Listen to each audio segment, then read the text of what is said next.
Picture this, a scrawny Chinese-American kid standing in front of a mirror, throwing punches for hours until his knuckles bleed. He's been rejected by Hollywood. Told his accent is too thick, told his face is too Chinese, told he'll never be a leading man in America. That kid was Bruce Lee, and he didn't just prove them wrong. He shattered every ceiling they tried to put over his head and became a global icon whose philosophy still echoes 50 years later. Today, we're diving into the story of a man who transformed rejection into rocket fuel, who turned obstacles into stepping stones, and who showed the world that your limitations are just illusions waiting to be broken. This isn't just about martial arts, this is about becoming water. This is about the unstoppable force that lives inside you. Bruce Lee was born in San Francisco in 1940, but grew up in Hong Kong during a time of chaos and colonial tension. He wasn't born a warrior, he was a skinny, nearsighted kid who got into street fights and barely scraped through school. His parents worried he'd end up dead or in prison. But something clicked when Bruce discovered martial arts. His teacher, IP Man, taught him Wing Chun, but more importantly, taught him to question everything. Most martial arts schools of that era were rigid, bound by tradition and ancient rules. Bruce looked at those rules and asked one simple question, but does it actually work? That question changed everything. At 18, Bruce returned to America with $100 in his pocket and a fire in his belly. He worked as a dishwasher, a busboy, anything to survive while studying philosophy at the University of Washington. But Bruce wasn't just studying philosophy. He was living it, breathing it, testing it in the real world. He opened his own martial arts school and did something radical. He accepted students of all races.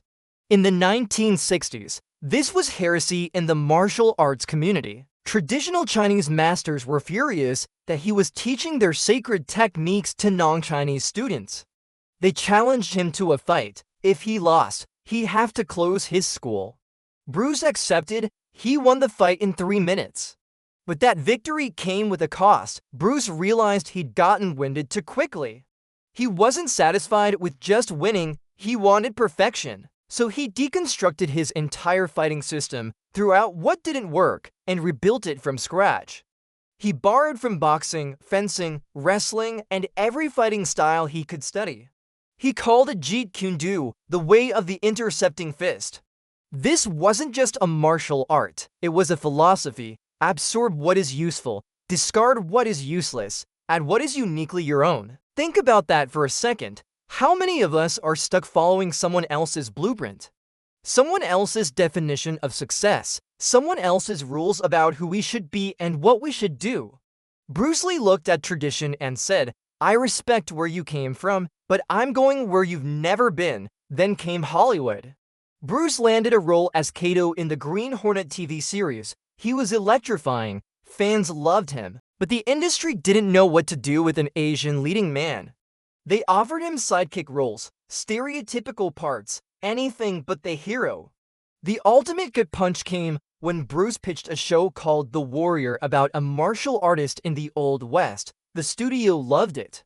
They developed it. Then they cast David Carradine, a white actor with zero martial arts experience, in the lead role. The show became Kung Fu, and Bruce got nothing. Most people would have quit. Most people would have accepted that the game was rigged and walked away bitter. Bruce Lee used that pain as gasoline. If Hollywood wouldn't give him a platform, he'd build his own. He returned to Hong Kong and made The Big Boss, then Fist of Fury, then Way of the Dragon. These weren't just action movies. They were cultural earthquakes. Bruce wasn't playing the submissive Asian stereotype. He was a force of nature who took no disrespect from anyone. In Fist of Fury, there's a scene where he destroys a sign that says no dogs and Chinese allowed. Audiences across Asia erupted in theaters. They'd never seen themselves portrayed with such dignity and power. But Bruce's philosophy went deeper than fighting. He famously said, "Be like water, my friend. Water doesn't fight against obstacles. It flows around them, over them, through them."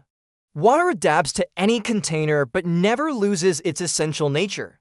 When you heat water, it becomes steam and rises. When you freeze it, it becomes ice and can break stone. This wasn't abstract philosophy to Bruce, this was his life.